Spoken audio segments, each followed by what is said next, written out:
मुझे तो बिस्मा की लग रही है, फिलहाल तो बिस्मा की लग रही है, आगे चल के देखते हैं मैंने अम्मी को बहुत तंग किया हुआ है। कैसे हमारे साथ रिएक्ट करती है।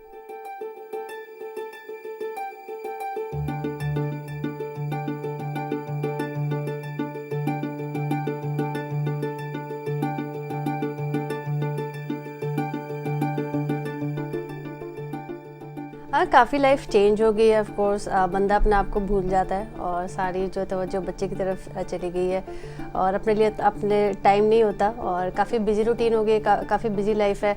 ऑफ कोर्स क्रिकेट स्टार्ट कर ली हुई है तो ये भी काफ़ी डिमांडिंग फील्ड है, तो थोड़ा सा डिफ़िकल्ट हो जाता है, लेकिन अल्हम्दुलिल्लाह अम्मी साथ हैं, उसकी वजह से मुझे काफ़ी हेल्प हो जाती है।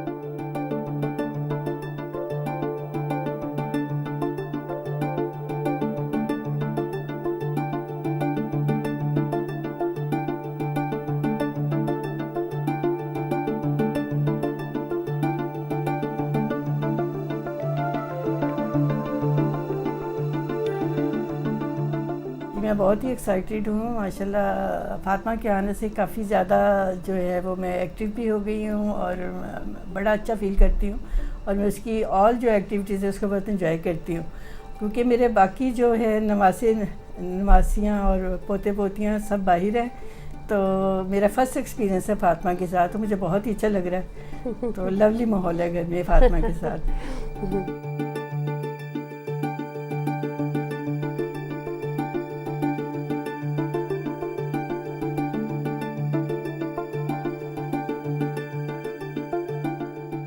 अब बबल लाइफ में तो ऑफकोर्स फातिमा है, तो टाइम उसी के साथ एंजॉय करेंगे, उसको ज़्यादा टाइम देंगे, खुश भी हो जाएगी कि अम्मी पास है हर वक्त। और बाकी ऑफकोर्स डेफिनेटली प्रोफेशनलिज्म है और पता है कि क्या डिमांड है इस फील्ड की और कितना डिमांडिंग है क्रिकेट।